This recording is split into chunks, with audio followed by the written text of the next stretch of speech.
This is Two Guys Talking About with Kevin Kolbe and Bill Jordan. Welcome to Two Guys Talking About. We're glad you're here. I'm Kevin. I'm Bill. And this is our weekly video podcast show where we talk about... Anything. Right, or as you put it in the first episode... Stuff. Dot. Well, you said 3 dots. Well, dot. Okay. Yeah, that implies... I do this on Facebook. I've actually been unfriended. This is a sidebar. I've been unfriended on Facebook by a guy who is highly annoyed that I'll make a comment or post, and then I always end it with 3 dots. Really? And he says, it's the end of a sentence, put a period on there and be through with it. Wait a minute. And it's like, wait a minute, it's just 2 more extra dots. So he unfriended you because of 3 dots? Yep. Is that called the ellipses or something? Is that something when it's called? I just call it 3 dots. Well, anyway, I'm not giving up my right to dot as much as I wanna. This is America. To quote the Beastie Boys, fight for your right To dot. to dot. Look that one up. Hey, so today we've got a very special episode. Well, actually, they're all special, right? What's different about this one? Very special. Well, you know, you've got to sell it in marketing. Okay, All right. I'm sold. So today we're talking about lawns and gardens because it is that time. In fact, hang on, I think, well, I had this written down somewhere. Oh, wait a minute. Here it is. That the first week of June is National Gardening Week. Oh, joy. Oh, rapture. But now you like working in the lawn. And the gardens, don't you? At first. Well, define it first. Well, you know, it's spring when it comes and your grass is starting to pop up, and I have a dormant lawn. I have a lot of Bermuda and centipede and stuff, so it's all brown. I really like brown. I've got You like brown grass? I do like brown grass. I've got a friend who's in the landscaping business. He said, "Man, you need to oversee that with some rye. It'll look gorgeous in the winter." It's like, I'm not out there mowing a lawn in January. Ain't happening. Not important to me. So I like it early on when you're seeing the fertilizer kick in. Now, the love-hate thing is by August, I am cussing at myself for why did I fertilize this stuff? Why did I do this? But when you say brown, doesn't brown imply dead? Well, it's dormant. It's dormant. It comes back to life. It's not dead. If it were dead, it wouldn't come back. It's dormant. Okay, so here I'm dormant. Yeah, I like to be dormant. I absolutely hate working in the yard. I like being outside. I've just never found any joy in working in the yard. Well, my wife loves the lawn and garden and flowers and plants, and I'm the manual labor. We've talked about this before.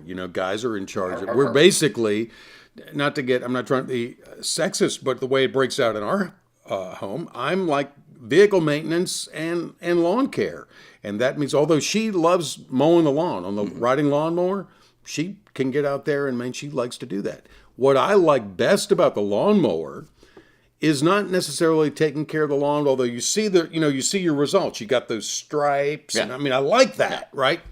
But what I really like psychologically about riding the lawnmower is I am undefeated in imaginary arguments that I have while riding my lawnmower. It's a magical place. I get on there and these conversations start, and I always win. Now, do you wear like earbuds or headphones or anything? No. My wife does that. She can listen to her music and stuff, with her earbud. Between the mower and that, I don't think I can turn them up loud enough. My ears are probably pretty well shot from 40 years in radio and headphones. And mine's always falling out. But you're right. I will say, when I'm not paying somebody to cut the yard, and I've been out there, it is not, what?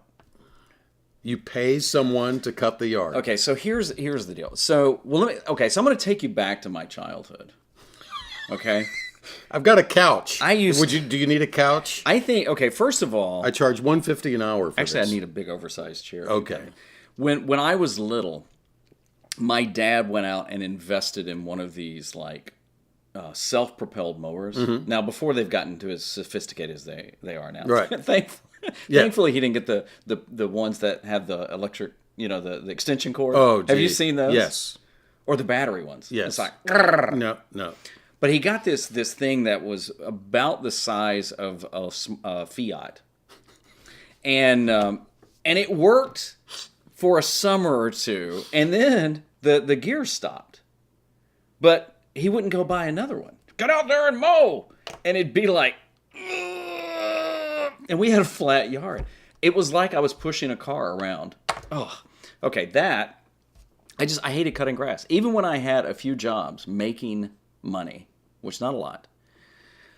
So one day, and this is when I knew how smart my mom was. I said, when I grow up, if I get rich, which hasn't happened yet, I'm gonna have all the grass pulled up and put artificial turf down, so I never have to mow. Oh, it's crossed my mind. I think it's against neighborhood rules. Yeah. Well, you know what she said? Well, honey, if you're that rich, just have somebody mow it for you. And I'm like, that's genius. I think those two things now, and other than the fact that I can't get my kids out there to mow, that it's like, guy drives down the street. Hey, I'll mow it for you. How much? Hey, I'm changing a little I'm money. the youngest of 3 boys. I don't ever remember seeing my dad mow the lawn. Now that you say that. Yeah. I don't remember my dad mowing a lawn. Yeah, I don't enjoy it. In fact, so do you guys have a riding lawnmower? Yes. So check this out. We've got a little less than an acre here. Then I also have a push mower for down in some of the lower areas and around the trees and stuff. So for like the trim work, we call it, I do the push mower. There are 50 million lawnmowers in the U.S. And 30 million are in a repair shop. Oh my word! And it cost a lot to get. I've had it repaired. I had to get it started. It wouldn't start this year. Last year, I ran over a root, and it was funny because I say funny. It wasn't like a funny ha funny. It was like man, that was stupid funny. And I'm coming up on this root last year, and it's like in my mind, like this goes, that root like it's gotten bigger this year, or the ground is sunk, or there's erosion, but that root looks bigger. Maybe I shouldn't drive over it. And I went over it, and the blades just stayed on it, just went, and then broke loose and threw me into a hedge. Are you serious? Yeah. But so is this an example of the argument you were having with yourself? I did have some words with myself after that. It's like, why would you contemplate that? Look, why would you even try that? Oh. I'm also the guy, by the way, doing some yard work, planting plants for my wife by our deck. A few years ago, I happened upon a cable, okay? A black, like coax cable that's like this big around. What do? I cut through it. I just cut. What's this doing here? Whack. Boom. Cable went out. Everything. It was cable. Have you not seen those signs that say before you dig? But who does that? Well, I don't. So obviously I should not do lawn work or dig holes. At all. So we have a simple rule in the Kolbe household of fun when it comes to plants and stuff. Okay. If we want it to live, Lisa will take care of it. If we want it to die, I'll take care of it. I've got no green thumb. I have no patience. I actually killed a cactus once. I didn't know you could. I didn't know. So I was watering it, and one day went to, I don't know, probably not pet it, but it just went over. And I'm like, what did it sound like when it did that? It was more kind of like a. Okay. Yeah.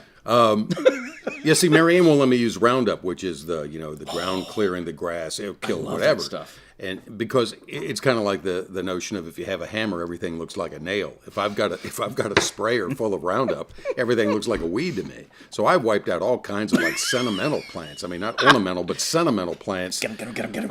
Yeah. Well, we're going to town now. So I'm not allowed around the Roundup. I can mix it and all that stuff, but I'm not allowed really to spray it. Okay, so this is a really sad story that is actually kind of funny. So years ago, my wife, and I will say to her credit, like it sounds like Marianne really likes to do the lawn Loves stuff it. and the Loves it. Yes. Lisa, we actually cleared out some bushes last year, and I'm good at the deconstruction. Oh, man. Oh, yeah. Cutting stuff down. Sure. Got the chainsaw. Yes. I've gone out and I've started here and I've cleared like an acre before it's over just because it's fun. Yeah. Then I realized I have to clean it up. But she's really artsy when it comes to the plants and stuff like that. And I'm like, yeah, they're plants, but they look really nice. Mm-hmm. Years ago, she had planted these like really beautiful flowers. I don't know what they were. They were tall. And she said, please, please don't cut those down. Honey, are you kidding? So I'm out. Let's see. Let me guess where this is going. You probably see where this is going. So I'm out weed eating. And I'm like, okay, I gotta keep my distance. And it was one of the old weed eaters where you'd bump it and it'd shoot out a little bit more string. Yes. You remember those? Yep. They never worked for me, but yes, I remember that. Well, this one worked really well. Okay. And all of a sudden it's like, and I see the plant go, and I'm like, so I look around. You got there, get a little strip of duct tape. I went and found a stick. And I put the stick in the ground, and I was trying to lean the flower up like you wouldn't notice that. And I'm like, oh, this is going to work. And I look up, and she's looking out the window. And she's just shaking her head. And I was like, I'm sorry, honey. It was like, I asked you to do one thing. You had one job. You had one job. Leave my flowers alone. Well, let me get back to, if I may, this notion that you pay someone to cut your grass.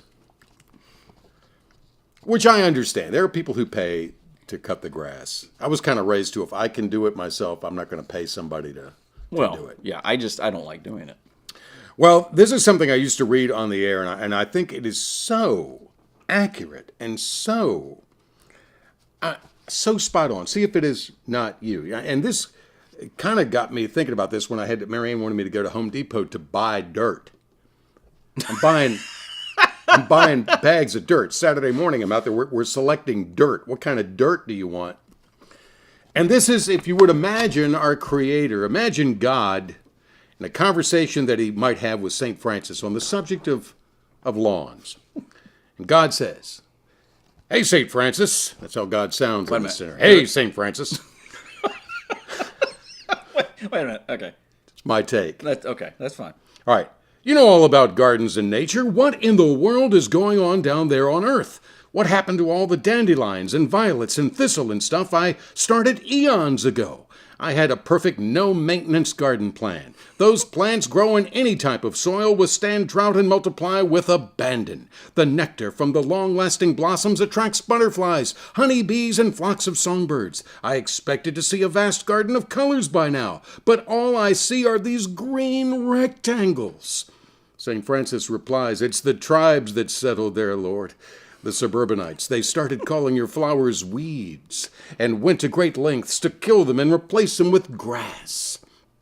God says grass, but it's so boring. It's not colorful. It doesn't attract butterflies and birds and bees, only grubs and sodworms. It's temperamental with temperatures. Do these suburbanites really want all that grass growing down there? Apparently so, Lord. They go to great pains to grow it and keep it green. They begin each spring by fertilizing grass and poisoning any other plant that crops up in the lawn. Well, the spring rains and warm weather probably make grass grow really fast. That must make the suburbanites happy, said the Lord. St. Francis said, apparently not, Lord. As soon as it grows a little, they cut it. Sometimes twice a week. They cut it? Do they then bale it like hay? Not exactly, Lord. Most of them rake it up and put it in bags.